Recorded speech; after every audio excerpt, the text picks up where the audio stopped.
하나님 말씀 봉독하도록 하겠습니다. 하나님 말씀 데살로니가전서 1장 1절에서 7절까지 말씀 우리 한 절씩 교독하시도록 하겠습니다.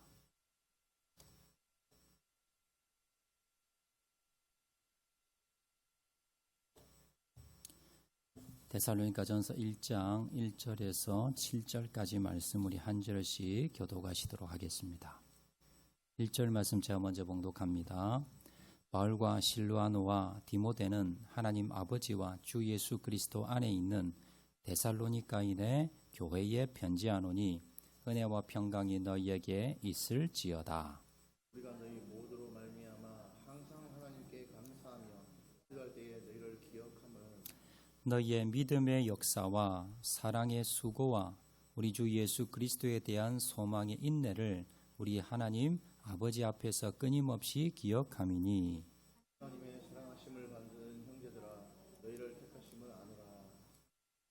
이는 우리 복음이 너희에게 말로만 이른 것이 아니라 또한 능력과 성령과 큰 확신으로 된 것임이라. 우리가 너희 가운데에서 너희를 위하여 어떤 사람이 된 것은 너희가 아는 바와 같으니라. 또 너희는 많은 환난 가운데서 성령이 말씀을 받아 우리와 주를 본받은 자가 되었으니 7절 말씀 다 같이 봉독합니다. 그러므로 너희가 마게도니아와 아가야에 있는 모든 믿는 자의 본이 되었느니라. 아멘. 옆에 분 한번 인사하실 때 잘 오셨습니다. 은혜 많이 받읍시다. 옆에 분 한번 인사해 주시기 바랍니다. 감사합니다. 우리나라에 교회가 한 몇 개 정도 있을 것 같습니까? 우리나라에 통계에 의하면 한 5만 개 정도의 교회가 있다고 합니다. 유튜브 이렇게 간증 한번 들어보면요, 여러 이제 탈북하신 분들 계세요. 북한에서 남한으로 이제 탈북을 하신 분들이 계신데 대부분 이제 동남아시아를 통해서 태국이나 뭐 미얀마 이쪽을 통해서 이제 한국으로 이렇게 들어오게 됩니다. 보통 이제 인천공항에 이렇게 내리게 되는데요. 이제 밤에 이렇게 밤 비행기를 타고 이제 내릴 때 이분들이 이 대한민국 도시를 서울 도시를 보면서 제일 좀 놀랬거나 아니면 충격받았거나 기억에 남는 게 뭡니까? 라고 물어보면요. 일단 불빛이 밝다는 거예요. 너무나 뭐 불이 난 것처럼 그렇게 불빛이 밝고 또 특이한 게 뭐냐면 십자가가 너무 많다는 거예요. 십자가가.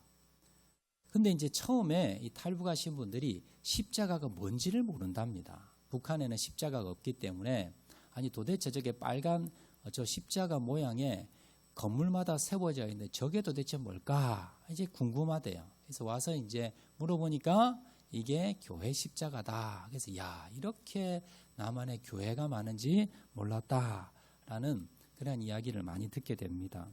자, 이렇게 남한에는요 많은 교회가 있습니다. 그런데 교회가 많다고 다 좋은 교회일까요? 교회가 많다고 다 하나님이 기뻐하는 교회일까요? 교회가 많다고 다 여러분 훌륭한 교회가 될까요? 자, 그렇지는 않을 겁니다.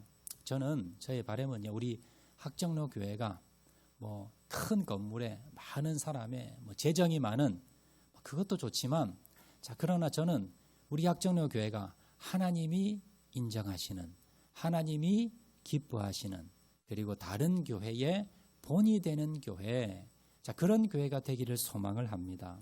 자, 그러면 하나님이 기뻐하시는 교회, 하나님께 인정받는 교회, 그리고 다른 교회의 본이 되는 교회가 되기 위해서 어떻게 해야 되는가? 자, 지난주에 우리가 초대 예루살렘 교회를 살펴보았습니다. 오늘부터요, 우리가 데살로니가 전후서를 통해서 데살로니가 교회는 어떤 교회고 또 우리가 어떻게 본받을 교회인가? 자, 이걸 한번 살펴보도록 하겠는데, 자, 먼저 오늘 7절 말씀 보시면 데살로니가 교회는 어떤 교회인가, 어떤 특징, 어떤 좋은 교회인가를 단적으로 말씀하는데 7절 말씀 다 같이 한번 읽겠습니다. 시작. 그러므로 너희가 마게도니아와 아가야에 있는 모든 믿는 자의 본이 되었느니라. 사도 바울은 데살로니가 교회를 평가하면서 뭐라고 평가했는가? 너희가 마게도냐, 아가야 지역, 이 지역에 있는 많은 교회들이 있는데, 자, 그 중에서 너희 교회가 데살로니가 교회가 본이 됐다는 거예요. 모델이 됐다는 거예요. 아, 저런 교회가 돼야 되겠구나.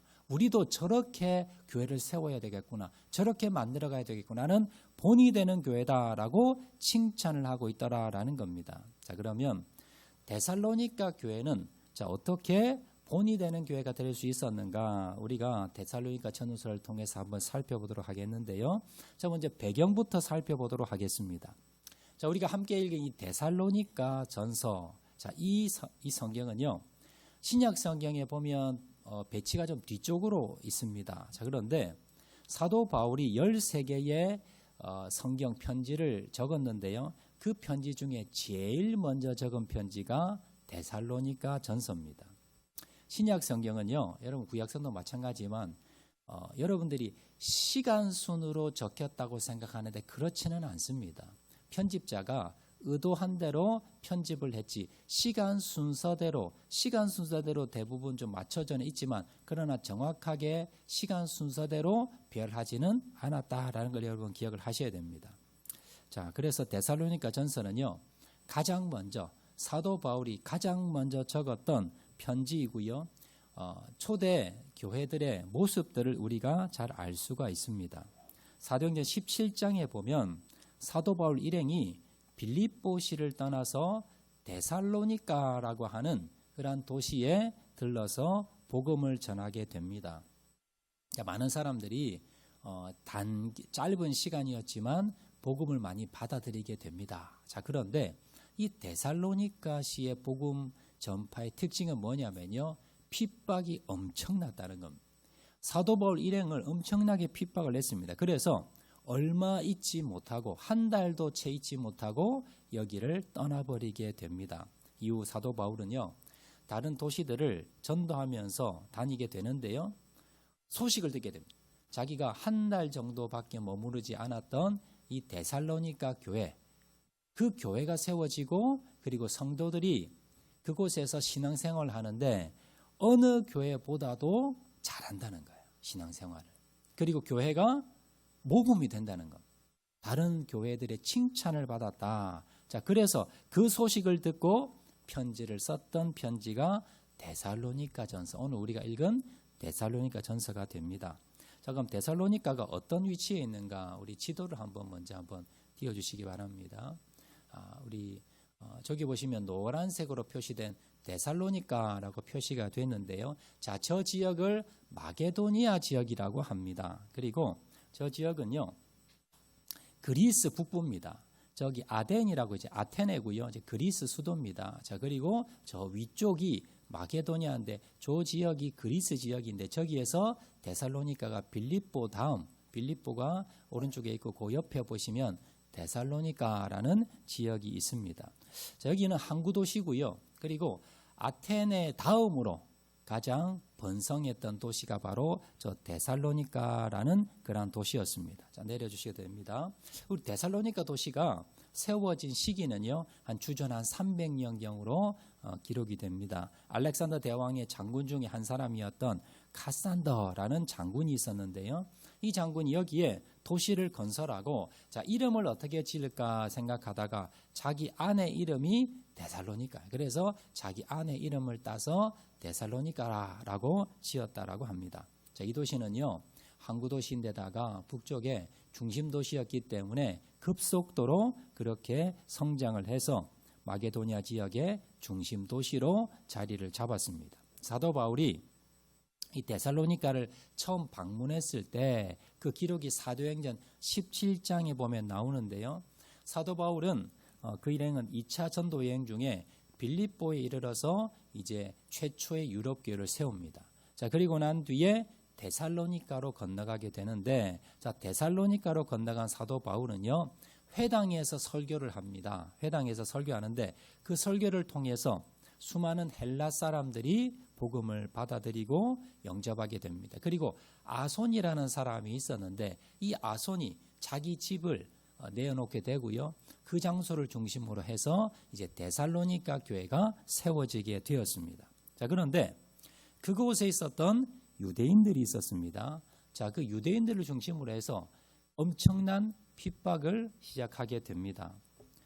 그래서 이 유대인들은요, 사도 바울 일행들을 핍박하기 위해서 당시 불량배들을 고용을 합니다. 그래서 사도 바울을 잡으러 다녔고요. 핍박을 합니다. 그리고 장소를 제공했던 아손을 끌어다가 고발까지 하게 됩니다. 그러면서 이 지금 사도 바울 일행들이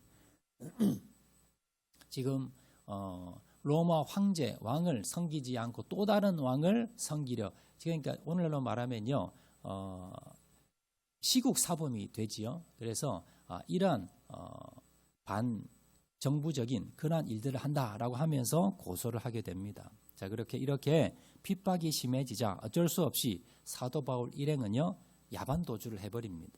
데살로니가 지역을 빠져나와서 베레아 지역으로 도망을 하게 됩니다. 사도 바울은 항상 이 데살로니가 교회를 생각할 때마다 마음이 아팠을 겁니다. 교회는 세웠지만 목회자가 없습니다. 지도자가 없습니다. 그리고 자신도 그 핍박 가운데 견디지 못하고 도망 나온 곳이에요.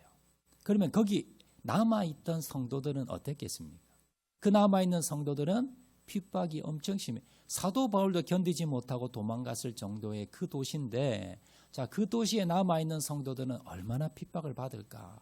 사도 바울이 생각할 때마다 참 마음이 아픈 손가락이 바로 이 데살로니가 교회였다라는 겁니다. 자, 그런데 이 데살로니가에 좋은 소식이 듣게 됩니다. 자, 7절 말씀 한 번 더 읽겠습니다. 7절 말씀. 그러므로 너희가 마게도니아와 아가에 있는 모든 믿는 자의 본이 되었다. 여러분, 앞에서 살펴보았지만 이 데살로니가 교회는 이렇게 핍박 가운데 고난 가운데 있었지만 오히려 뭐예요? 오히려 신앙이 다른 교회보다 좋았다는 겁니다. 믿는 자의 본이 될 정도로, 자, 그렇게 교회가 여러분 칭찬받는 교회가 되었더라라는 겁니다. 그러면 어떻게 이러한 데살로니가 교회가 칭찬받는 교회가 될 수 있었는가? 먼저 사실은 데살로니가 교회는요 본이 될 만한, 칭찬을 받을 만한 그런 환경 조건이 전혀 되지 않았습니다. 첫 번째 이유는요, 데살로니가 교회는 세운 지가 한 달도 되지 않는 그런 교회이기 때문입니다. 자, 데살로니가 교회가 어떻게 세워졌는지 사도행전 17장에 보면 나오는데요. 자, 17장 2절에서 4절까지 말씀을 우리 다 같이 한번 읽겠습니다. 시작. 바울이 자기의 관례대로 그들에게로 들어가서 새 안식일에 성경을 가지고 강론하며 뜻을 풀어 그리스도가 해를 받고 죽은 자 가운데서 다시 살아나야 할 것을 증언하고, 이르되 내가 너희에게 전하는 이 예수가 곧 그리스도라 하니 그 중에 어떤 사람 곧 경건한 헬라인의 큰 무리와 적지 않은 귀부인들도 고난을 받고 바울과 실라를 따르나. 사도 바울은 데살로니가 지역으로 이제 복음을 전하러 가게 되는데요. 어디로 들어갔느냐? 바로 관례대로 그들에게로 들어가서 새 안식일에 성경을 가지고 회당으로 갑니다. 그리고 3주일 동안 회당에 가서 안식일에 성경을 가지고 설교를 했습니다. 강론을 했습니다. 너희들이 핍박했던 우리들이 핍박을 받았던 그 예수 그리스도가 나사렛 예수가 바로 메시아였다. 그리스도였다. 나사렛 예수 곧 성경에서 말씀하는 바로 메시아다. 이걸 증언을 하게 됩니다. 자, 이러한 강론의 결과로 회당에 참여했던 사람들 중에 유대인보다는요 헬라 사람들이 예수님을 영접하게 됩니다. 그 중에서도 특히 데살로니가 사회에 영향력이 있었던 귀부인들도 바로 복음을 듣고 교인이 되었고요. 바로 이 예수님을 영접하는 역사가 일어나게 됩니다. 자, 그런데 데살로니가에 살던 유대인들이 있었는데요. 자, 이 유대인들은 예수님의 복음을, 사도 바울의 그 복음을 전하는 복음을 받아들이지 않고 오히려 핍박을 하고 오히려 협박을 하게 됩니다. 당시 이 데살로니가에 살았던 유대인들은요 불량배들을 아마 돈을 줘 고용합니다. 그래서 이 사도 바울 일행들을 좀 잡아달라라고 하면서 고용을 할 정도로 그렇게 핍박을 시작을 합니다. 또한 사도 바울이 로마 황제의 명령을 따르지 않고 예수라는 왕을 새롭게 세우려고 한다, 전한다라고 하면서 시국 사범으로 몰아서 이 예배당을 제공했던 야손 그리고 사도 바울 일행들을 고발을 하면서 쫓아다니게 됩니다. 얼마나 난폭의 폭동을 일으켰는지 모이는 집을 제공한 아손은 붙들려 가게 되고요. 사도 바울 일행은 밤에 야반 도주를 하는 그런 상황이 벌어지게 되었습니다. 자, 이렇게 유대인들의 핍박으로 인해서 사도 바울과 실라는 더 이상 데살로니가에 머물 수 없었고요. 그리고 데살로니가를 빠져나와 베레아로 갑니다. 이렇게 데살로니가 교회는요, 사도 바울이 세운 교회였지만 채 한 달도 목회하지 못했던 교회입니다. 자, 그리고 사도 바울이 빠져나가고 난 뒤에 여기는요, 목회자가 없고 지도자가 없는 교회였습니다. 그냥 교회만 여러분 세운 지 한 달도 되지 않는 개척교회, 여러분 담임 목사님이 그냥 공석이 되어버린 교회, 여러분 이런 교회가 어떻게 계속 살아날 수가 있을까요? 어떻게 계속 유지할 수가 있을까요? 그런데 디모데를 통해서 들은 놀라운 소식은 그 데살로니가 교회가 너무 믿음이 좋다는 겁니다. 그리고 그 주위 지방에서 가장 모델이 되는, 모범이 되는 그런 교회로 아름답게 성장하고 있다라는 소식을 듣게 됩니다. 그리고는 사도 바울은 이 데살로니가 교회를 향해서 편지를 적게 되었더라라는 겁니다. 여러분, 사실 데살로니가 교인들은요, 사도 바울에 대해서 좀 섭섭할 수 있습니다. 아니, 이 복음을 전하고 난 뒤에 핍박이 있다 하더라도 아니 그냥 그걸 가버리면 어떻게 하냐, 우리를 이렇게 내버려 두고 그냥 그래도 좀 몇 년 있으면서 우리 지금 교회도 좀 제대로 세워지고 또 여러 가지 좀 말씀도 또 여러 가지 체계도 좀 갖춰지고 해야 되는데 핍박이 있다고 이렇게 도망가 버리면 우리는 도대체 어떻게 하느냐라고 하면서 원망하며 불평할 수도 있었습니다. 그런데도 그들은 그렇게 생각하지 않았고요. 오히려 뭡니까? 핍박 가운데서도 믿음을 더 견고케 하고 그리고 그 고난 가운데서도 교회를 세워나가게 되었다라는 겁니다. 자, 또한 이 데살로니가 교회는요, 정말 고난과 환란이 많은 교회였습니다. 오늘 6절 말씀 한번 더 읽겠습니다. 시작. 또 너희는 많은 환란 가운데에서 성령의 기쁨으로 말씀을 받아 우리와 주를 본받는 자가 되었으니, 구체적으로 아주 세세하게 어떤 핍박을 받았는지 나오지는 않지만 그러나 데살로니가 이 전서에 보면요, 고난, 핍박, 환란 이런 나라가 많이 나옵니다. 6절에도 너희는 많은 환란 가운데에서, 자, 우리가 상상을 해봐도 충분히 이해가 되지요. 사도 바울이 도망갈 정도였으니 얼마나 핍박이 심했겠습니까? 그래서 데살로니가 전서 1장 6절, 2장 2절, 2장 14절, 3장 7절에 보시면 한번 띄우시겠습니까? 보면 자, 저렇게 6절에요. 또 너희는 많은 환난 가운데서, 2장 2절에도 고난과 능력을 당하였으나 2장 14절에도 유대인들에게 고난을 받음과 같이 3장 7절에도 모든 궁핍과 환난 가운데서, 자, 우리가 이런 데살로니가 전서를 살펴보면 곳곳에서 환난과 능력을 당하고 고난을 당하고 궁핍과 환난을 당한 것을 우리가 찾아볼 수가 있습니다. 얼마나 그 어려움과 고난이 컸는지를 우리가 짐작할 수가 있더라라는 겁니다. 사도 바울은 데살로니가 지역에서 복음을 전한 후에 한 달도 되지 않아서 도망 나오듯이 빠져나올 수밖에 없었습니다. 자, 그렇지만 지도자도 없었고, 자, 그리고 인도할 사람도 없었지만 사도 바울도 떠나가 버렸지만 그것에 남겨졌던 데살로니가 교회 교인들, 자, 이 교인들은요, 끝까지 믿음을 잃어버리지 않고 오히려 다른 교회들보다 더 큰 믿음, 더 좋은 믿음, 본받을 만한 그런 믿음의 사람들이 되었다는 것을 여러분 기억하시길 바랍니다. 그래서 유럽 지역에 믿음의 소문이 나게 되었고 믿는 자들의 본이 되게 됩니다. 어떻게 데살로니가 교회가 이렇게 짧은 시간 안에, 그리고 지도자도 없는데 목회자도 없는데 이렇게 핍박 가운데 이렇게 소문나는 교회, 본이 되는 교회가 될 수 있었는가? 우리 6절에 그 비결 중에 하나가 나옵니다. 6절 말씀 한 번 더 읽어보도록 하겠습니다. 시작. 또 너희는 많은 환난 가운데에서 성령의 기쁨으로 말씀을 받아 우리와 주를 본받는 자가 되었으니, 저기 보시면 많은 환난 가운데 데살로니가 교회 성도들의 자세가 어땠습니까? 말씀을 어떻게 받았다? 기쁨으로 받았다는 겁니다. 그들이 환경은 좋지 않았을 겁니다. 그리고 지도자도 없었습니다. 그렇지만 데살로니가 교회가 아름답게 세워졌던 결정적인 비결, 그건 뭡니까? 성령의 기쁨으로 말씀을 받았다는 거예요. 우리도 마찬가지입니다. 여러분, 우리 학장로 교회가 본이 되는 교회가 되기 위해서는요, 여러분, 환경이 좋고 여건이 좋고 재정적으로 넉넉하고 사람들이 많고 그것이 중요한 것이 아니라 우리 학장로 교회 성도들이 무엇이 돼야 됩니까?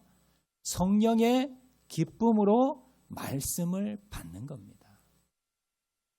여러분, 내가 아무리 악조건이 있고 아무리 교회가 여러분 여러 가지 어려움과 환란이 있고 우리 가정 가운데 내 인생 가운데 여러 가지 어려움이 있어도 그건 뭐예요? 그건 이유가 되지 않는다는 겁니다. 우리가 신앙생활을 바로 하고 믿음이 성장해 나가는 핵심은 무엇입니까? 말씀입니다. 근데 그 말씀을 어떻게 받는 거예요? 그냥 여러분 한 귀로 듣고 한 귀로 흘리는 것이 아니라 성령의 기쁨으로. 여러분들이 하나님의 말씀을요, 성령의 기쁨으로 받으시면 여러분 환경이 더 이상 문제가 되지 않습니다. 여러분 믿음이 성장하는 핵심은 무엇입니까? 바로 하나님의 말씀을 기쁨으로 받는 것. 그건요, 오히려 환경이 어려울수록 우리가 뭡니까? 더 기쁨으로 말씀을 받을 수 있다는 것을 여러분 기억하시기를 바랍니다. 사도 바울은요, 또 여러 빌립보 교회 성도들은 여러 가지 어려움과 고난을 당했지만 그러나 그들은 하나님의 말씀을 기쁨으로 받았기 때문에, 기뻐하는 마음으로 하나님의 말씀을 받았기 때문에 고난 가운데서도 본이 되는 교회가 될 수 있었다는 것을 여러분 기억하시기를 바랍니다. 여러분, 우리가 마찬가지입니다. 우리 인생도 보면요, 여러 가지 고난이 많이 있을 수 있습니다. 그런데 여러분, 고난은요, 여러분의 신앙을 여러분 꺾는 도구가 아닙니다. 여러분의 인생을 무너뜨리는 그러한 경우가 아닙니다. 오히려 고난은 어떻습니까? 고난은 여러분들의 믿음을 세워나가는 재료가 된다는 걸, 여러분 그걸 기억하셔야 돼요. 데살로니가 교회가 그랬다는 겁니다. 악조건입니다. 핍박이 어느 교회보다 가장 심했습니다. 그럼에도 불구하고 본이 되는 교회가 될 수가 있었다는 겁니다. 엄청난 시련 속에서, 고통 속에서요, 오히려 믿음을 세워나가고 그리고 아름답게 우리에게 믿음을 우리에게 아름다운 믿음을 우리에게 보여준 분이 계신데요. 한 여인이 계신데 그분은 지금은 이 고인이 된 이민아라는 목사님이 계십니다. 사진 한번 띄우시겠습니까? 저 여자 목사님입니다. 이 이민아 목사님은요, 여러분들이 좀 잘 아시는 우리나라 제1대 문화부 장관이셨던 이여령 교수님, 이화여대 이여령 교수님의 딸입니다. 자, 이민아 목사님은요, 아버지를 닮아서 참 수재였습니다. 그래서 아버지가 재직하고 있는 이화여대에 영어 영문학과 입학을 해서요, 3년 만에 조기 졸업을 합니다. 자, 그리고 그 당시에 무명의 한 청년과 사랑에 빠지게 되는데 아버지 이여령 박사님이 반대를 합니다. 자, 그래서 이 청년과요, 이 딸은요, 결혼을 하고 난 뒤에 미국으로 도망을 가게 됩니다. 그래서 이제 나중에 이 청년이 누구냐면요, 여러분이 너무나 잘 아시는 분입니다. 이분도 유명한 소설가이자 정치인이었던 김한길 전 민주당 대표가 바로 그 당시 그 청년이었습니다. 자, 그녀는 이 김한길 씨와 함께 미국으로 건너가서요, 이제 아이를 낳습니다. 근데 가진 게 없잖아요. 돈도 없고. 그래서 뭐 주유소에서 기름도 넣고요, 햄버거 가게에서 일을 하고, 그러면서 이제 거기에서 다시 공부를 하는데 법학 공부, 로스쿨에 들어갔어요. 법학 공부를 하게 되고, 자, 그리고 열심히 공부하고 난 뒤에 미국에서 변호사 자격증을 취득을 하게 됩니다. 처음에는 이제 새빵살이 하면서 그러면서 아르바이트 하면서 그렇게 힘들게 살았지만 그래도 이제 변호사도 되고요. 이 김한길 대표도 나중에 거기서 이제 공부를 하면서 이제 뭐 교수도 하고 그러면서 이제 자리를 잡았어요. 자, 그런데 이제 미국에 건너간 지 5년 만에 이제 집도 하나 사고요. 이제 자리를 잡게 됐는데 김한길 씨와 이혼을 하게 됩니다. 1989년 이민아 목사님은요, 다시 재혼을 하게 되지만 3년 뒤에 갑상선 암에 걸리게 됩니다. 수술 뒤에 기적적으로 낫게 되지만 또 한데 또 이제 재발이 되어서 계속해서 병투병을 하게 됩니다. 자, 그리고 재혼을 해서 이제 아들을 낳게 되는데 그 아들이 5살 되던 해에 아들이 자폐증 진단을 받게 됩니다. 그래서 이 아이를 자폐증이 있으니까 특수학교 보내라는 거예요. 그런데 이면하 목사님은 화면 내려주셔야 됩니다. 일반 학교에 이제 다니게 하고 싶어서 이제 일반 학교에 이렇게 입학을 시키는데 이제 학교에서 받아주지 않는 거예요. 그래서 초등학교를 5번이나 옮기면서 이 아이를 위해서 그렇게 헌신을 하게 됩니다. 자, 그러고 난 뒤에 몇 년이 지나서 또 암이 재발이 되는데 전이가 되어서 위암이 또 찾아오게 됩니다. 근데 또 여러 투병 끝에 이제 건강을 되찾게 되고 그리고 육신의 고통을 믿음으로 이겨내게 되었습니다. 자, 그런데 변호사로 이제 활동을 하고 있는 중에 2006년이에요. 갑자기 눈이 잘 안 보이는 거예요. 그래서 병원을 갔더니 이제 의사가 뭐라 그러느냐. 자, 망막 분리증으로 이제 진단이 나왔는데요. 결론적으로 치료가 안 된다는 겁니다. 곧 실명하게 될 것입니다. 라는 그런 청정병력 같은 그런 진단을 받게 됩니다. 자, 그리고 난 뒤에 그녀는요, 이제 시력을 다시 회복할 수 없다는 이야기를 듣고요, 하나님 앞에 매달려 부르짖게 됩니다. 자, 그런데 그녀의 실명 위기는요, 기적을 낳게 됩니다. 이 딸이 이제 미국에 건너가서 비록 이제 뭐 아버지를 떠나서 이렇게 이제 미국으로 도망을 가서 결혼하고 했지만, 자, 그러나 이 딸이 실명 위기에 처해졌다라는 소식을 아버지 이여령 박사님 듣게 됩니다.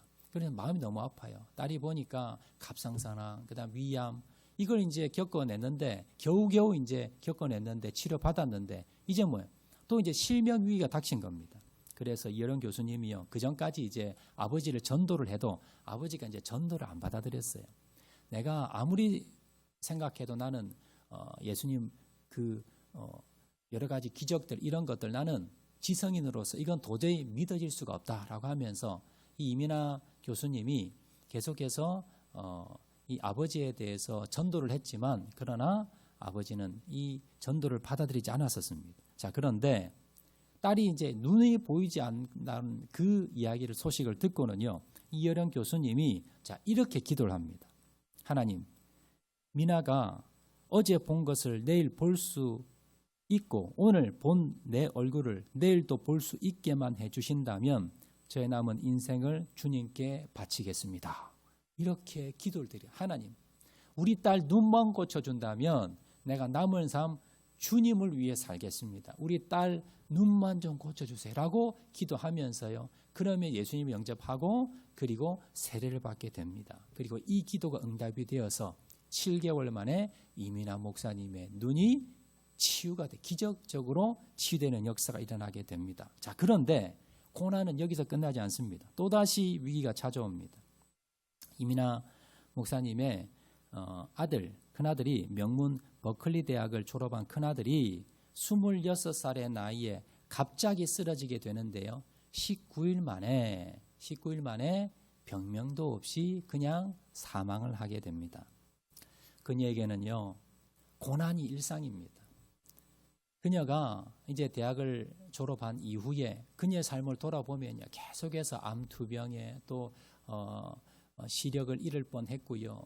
또 한 아들은 또 이혼을 겪었고요. 한 아들은 자폐증이고 또 한 아들은 또 겨우겨우 제대로 키워놨더니 또 26살에 그냥 병면도 없이 죽어버립니다.